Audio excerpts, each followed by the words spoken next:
हाँ, आज हम बात करेंगे next unit carboxylic acid. Carboxylic acid होते क्या उसके बारे में बात कर रहे हैं अपन। तो कार्बोक्सिलिक एसिड के बारे में कहा जाता है कि organic compound which contain COOH group are known as carboxylic acid. ठीक है, वो ऑर्गेनिक कंपाउंड जिनमें कार्बोक्सिल ग्रुप होता है वो क्या कहलाते हैं? कार्बोक्सिलिक एसिड कहलाते हैं। बात करें अपन कार्बोक्सिलिक एसिड के जो हायर मेंबर होते हैं जिसमें नंबर ऑफ कार्बन एटम ज्यादा होते हैं वो कहलाते हैं फैटी एसिड। जैसे stearic acid, palmitic acid, oleic acid, ये सब फैटी एसिड में आते हैं। अपन बात कर रहे हैं मेन कार्बोक्सिलिक एसिड की, तो जिनमें COOH ग्रुप है वो अपने पास कहलाएगा कार्बोक्सिलिक एसिड। कहा जाता है कि साहब कार्बोक्सिलिक एसिड क्लासिफिकेशन की बात करें तो कार्बोक्सिलिक एसिड एलिफेटिक भी हो सकते हैं, एरोमेटिक भी हो सकते हैं। बात करें जैसे अगर COOH ग्रुप है और COOH ग्रुप एलिफेटिक हाइड्रोकार्बन से क्या है? अटैच है, एल्काइल ग्रुप से अटैच है, तो ऐसे कार्बोक्सिलिक एसिड कहलाते हैं एलिफेटिक कार्बोक्सिलिक एसिड। जैसे RCOOH जनरल फार्मूला हो गया, HCOOH क्या है? एलिफेटिक कार्बोक्सिलिक एसिड है। CH3COOH क्या है? एलिफेटिक कार्बोक्सिलिक एसिड है। तो इनमें COOH है वो एल्काइल सबस्टेंस से अटैच होता है, ये एलिफेटिक कार्बोक्सिलिक एसिड कहलाते हैं। दूसरी बात करें अपन तो एरोमेटिक भी हो सकते हैं, और एरोमेटिक कार्बोक्सिलिक एसिड में क्या होगा कि जो COOH ग्रुप है वो एरोमेटिक हाइड्रोकार्बन से क्या होता है? अटैच होता है, तो उनको अपन एरोमेटिक कार्बोक्सिलिक एसिड कह सकते हैं। जैसे एरोमेटिक में अपन ले लें C6H5COOH, ये अपने पास है और ये कहलाता है बेंजोइक एसिड। तो बेंजोइक एसिड क्या है? एरोमेटिक कार्बोक्सिलिक एसिड है। ठीक है, तो कार्बोक्सिलिक एसिड एलिफेटिक भी हो सकते हैं, एरोमेटिक भी ये हो सकते हैं। नेक्स्ट इसके क्लासिफिकेशन की बात करते हैं। कार्बोक्सिलिक एसिड को जो क्लासिफाई किया गया है वो किया गया है on the basis of number of COOH group. ठीक है, COOH ग्रुप की संख्या के आधार पर कार्बोक्सिलिक एसिड को डिवाइड किया गया है, और उस आधार पर पहला जो कार्बोक्सिलिक एसिड है इसको अपन कहते हैं मोनोबेसिक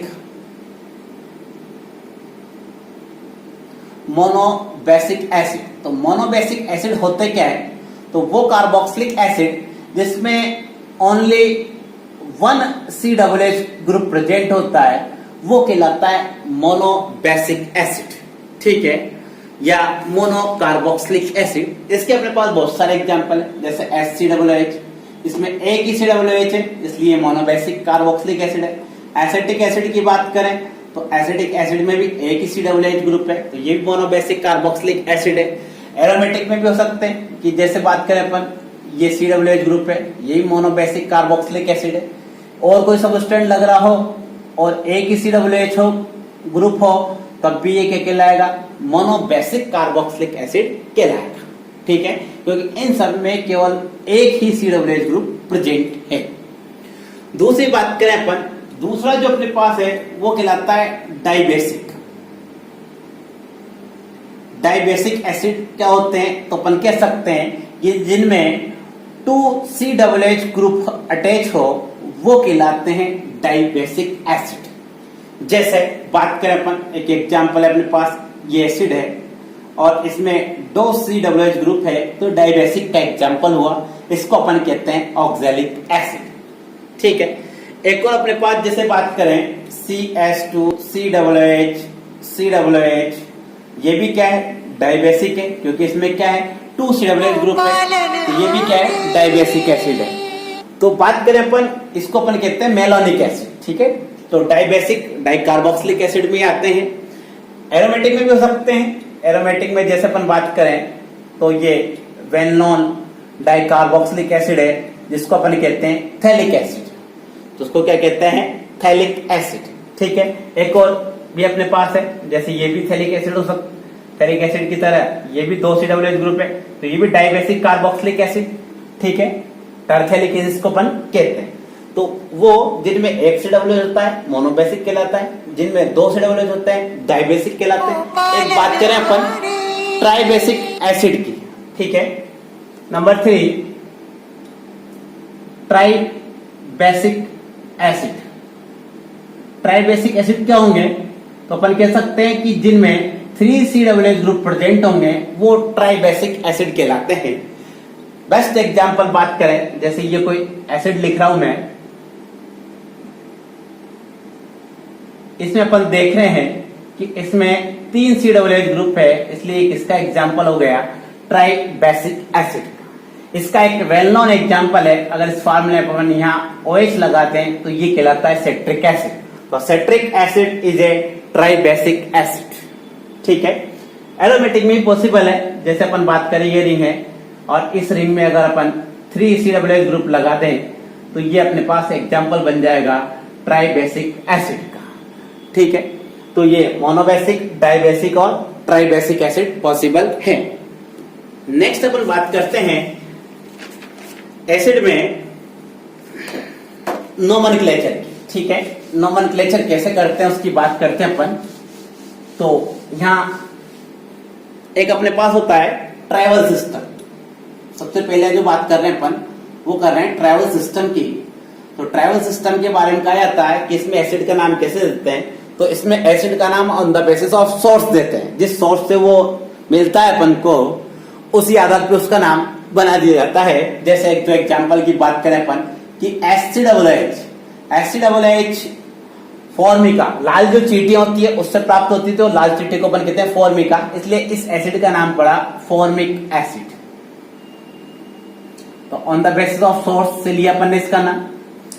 एक अपने पास है CH3COOH, ये जो मिलता है ये एसीटम से मिलता है और एसीटम से मिलता है इसलिए इसका नाम दिया गया एसेटिक एसिड।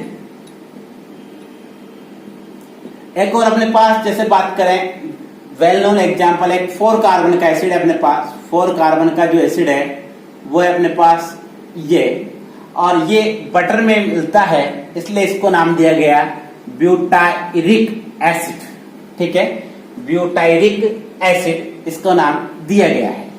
चलो, तो ये था अपने पास ट्राइवल सिस्टम, इसके कुछ लिमिटेशन है। नेक्स्ट अपन देखते हैं एक दूसरा सिस्टम जो कहलाता है अपने पास डेरिवेटिव सिस्टम। डेरिवेटिव जो सिस्टम है, इस डेरिवेटिव सिस्टम में एक पेरेंट कंपाउंड लिया जाता है, उसी के आधार पर अन्य जो अपने पास होते हैं एसिड उनका नाम दिया जाता है। कि जैसे CH3COOH डेरिवेटिव सिस्टम में ये पेरेंट कंपाउंड है और इस पेरेंट कंपाउंड को कहा जाता है एसिटिक एसिड। Acetic acid. दूसरे जो एसिड होंगे इनके डेरिवेटिव होंगे, उसके आधार पर इसका अपन नाम देंगे। कैसे देंगे? जैसे ये मैंने CH3CH2COOH डेरिवेटिव सिस्टम में कैसे देंगे? तो पेरेंट कंपाउंड देखें तो ये अपने पास क्या है? Acetic acid. एसिटिक एसिड में क्या लगा हुआ है? Methyl group. तो अपन इसको कह सकते हैं मिथाइल एसिटिक एसिड, इसका नाम हो गया डेरिवेटिव सिस्टम। एक और जैसे देना चाहें कि CH3CH3COOH इसका क्या नाम दे? तो देखें अपन पेरेंट कंपाउंड है अपने पास, ये रहा एसिटिक एसिड, एक मिथाइल ये रहा, एक मिथाइल ये रहा, 2 मिथाइल हो गए अपने पास। तो इसको अपन कह सकते हैं डाई मिथाइल एसिटिक एसिड, ठीक है। तो डाई मिथाइल एसिटिक एसिड हो गया। एक और जैसे अपन ले CH3CH3CH2COOH, ठीक है। इसको देना चाहें तो ये अपने पास क्या है? Acetic acid. इसमें कौन सा ग्रुप लग रहा है? तो इस ग्रुप को अपन पहचानते हैं, ये अपने पास है आइसोप्रोपाइल ग्रुप। तो इस कंपाउंड का नाम क्या होगा? तो अपन इसको लिख सकते हैं आइसोप्रोपाइल एसिटिक एसिड, ठीक है। आइसोप्रोपाइल एसिटिक एसिड इसका नाम होगा। जैसे एक और एग्जांपल अपने पास, ये अपने पास है CH2COOH। तो इसको अपन जानते हैं वही एसिटिक एसिड, पेरेंट एसिड है अपने पास, और इसमें कौन सा ग्रुप लग रहा है? फिनाइल ग्रुप, तो इसका नाम दे देंगे अपन फिनाइल एसेटिक एसिड। तो डेरिवेटिव सिस्टम में एसिटिक एसिड को पेरेंट लिया गया, अन्य जो एसिड है इसके डेरिवेटिव माने गए, उसके आधार पर इसका अपन नाम देते हैं। नेक्स्ट बात करें अपन, नेक्स्ट सिस्टम में अपने पास IUPAC system, well known nomenclature IUPAC, बहुत इजी है अपने पास आईयूपीएसी सिस्टम। आईयूपीएसी सिस्टम में कार्बोक्सिलिक एसिड का नाम देते हैं अपन, तो कहा जाता है कि सफिक्स का जो यूज किया जाता है वो किया जाता है ओइक एसिड, ठीक है। एल्केन होगा, एल्केन का ई होगा, ई को हटा देंगे और क्या लगा देंगे अपन सफिक्स ओइक एसिड। जैसे बात करें अपन CH3COOH, 2 कार्बन है, 2 कार्बन का अपने पास इथेन थी, इथेन से बनाए तो अपने पास हो जाएगा इथेन प्लस ओइक एसिड, तो ई हटा दिया अपन ने, वोवल से अपने पास, तो इथेनोइक एसिड, ठीक है।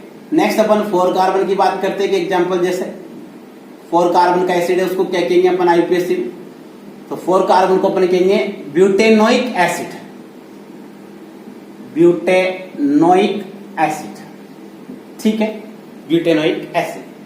अच्छा, एक खास बात कि इसमें अपन ने जो सफिक्स है COOH उसका अपन ने ओइक एसिड यूज किया है, इसके अपन नंबरिंग नहीं कर रहे। तो नंबरिंग केवल इसलिए नहीं कर रहे कि जब कभी भी COOH जो होता है वो हमेशा सिरे पे होता है और सिरे पर हमेशा वो उसको नंबरिंग हमेशा 1 ही मिलती है, ठीक है, इसलिए इसमें नंबरिंग की आवश्यकता नहीं है, इसलिए अपन इसको नहीं कर रहे हैं नंबरिंग को।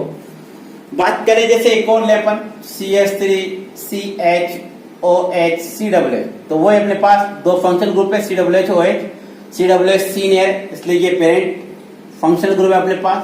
प्रोपेन, तो प्रोपेन में क्या लगा दे अपन ओइक एसिड, तो नाम बन गया अपने पास प्रोपेनोइक एसिड, ठीक है। अच्छा, बात करें सबस्टेंस लगा हुआ है और किस कार्बन पे लगा हुआ है 2 पे, तो अपन इसको लिख सकते हैं 2 हाइड्रोक्सी प्रोपेनोइक एसिड, ठीक है। तो इस तरह से इसका अपन नाम दे सकते हैं आईयूपीएसी सिस्टम में। एक और अच्छा नाम, एक जैसे कोई एसिड है अपने पास और नाम तो आपको आ जाएंगे, सीधा केवल आपको एक एसिड का यूज करना है, 1-2 दिखा रहा हूं मैं आपको, जैसे 1 2 3। अब ये अपने पास सबस्टेंट की तरह काम करेगा, दूसरा फंक्शनल ग्रुप है, सीनियरिटी टेबल में ये सीनियर है इसलिए ओइक एसिड, तो प्रोपेनोइक एसिड, और प्रोपेनोइक एसिड है, और प्रोपेनोइक एसिड में अपने पास ये है CO, और इसका जो प्रीफिक्स होता है वो क्या होता है अपने पास ऑक्सो, और ऑक्सो की पोजीशन क्या है 2, तो अपन लिख सकते हैं 2 ऑक्सो प्रोपेनोइक एसिड, इसका नाम हो जाएगा, ठीक है। अच्छा, अनसैचुरेटेड भी हो सकते हैं CH3CH डबल बॉन्ड CH3COOH, कितने कार्बन 4 कार्बन, क्या नाम हो गया ब्यूटेनोइक एसिड, लेकिन डबल बॉन्ड भी है और कौन सी पोजीशन पे है 2 पे, तो अपन कह सकते हैं इसको ब्यूट-2-इन-1 ओइक एसिड, या इसको यूं भी कह सकते हैं 2 ब्यूटेनोइक एसिड भी इसको अपन बोल सकते हैं, दोनों एक ही बात है, ठीक है। तो ये अपने पास है एक, जैसे एरोमेटिक का एग्जांपल लेते हैं अपन, एरोमेटिक में कैसे इसका नोमेनक्लेचर करते हैं, तो वो अपने पास बेंजीन है, इस पर COOH लगा दिया अपन ने, तो बेंजीन प्लस ओइक, तो नाम बन गया इसका बेंजोइक एसिड, ठीक है, बेंजोइक एसिड। अच्छा, इसमें कोई सबस्टेंट होगा उसके 1 पोजीशन दे देंगे, जिसपे भी लग रहा हो, जैसे यहाँ NO2 लगा दिया अपन ने, तो नंबर यहां से 1 2 3, तो नाम क्या हो जाएगा इसका 3 नाइट्रो बेंजोइक एसिड,